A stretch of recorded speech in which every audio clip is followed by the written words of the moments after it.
Ձեր դիրքորոշումն էինք ուզում լսել եկեղեցու եւ վեհապարի թիրախավորման վերաբերյալ։ Բայց ինչ դիրքորոշում ես պետք է ունենամ։ Ուզում եմ Այդ հայտարարության հանդեպ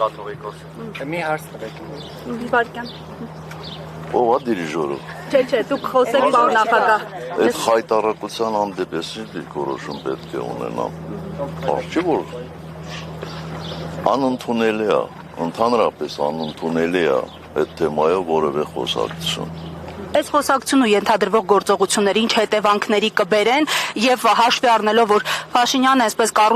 կառուցվածքային թիրախավորման է անցել, խմբեր է ձևավորում, հայտարարություններ է արում, արդյոք ձեր քաղաքական ուժը եւս կառուցվածքային առումով գործնականորեն կմղվի պաշտպանելու հայ առաքելական եկեղեցուն ըստ անհրաժեշտության։ Մենք այդ հարցում կհետևենք վեհապար հայրապետի խորհրդորներին, վեհապար հայրապետի դիրքորոշմանը։ Ձեր կարծիքով ինչու հիմա մտավ սա օրակարգ, հաշվի առնելով նաև մի շարք կարծիքներ, որ ըստ էության Ադրբեջանից հնչող հայտարարություններից հետո տեղի ունեցան։ Ես կարծում եմ, որ որպես առիթ երևի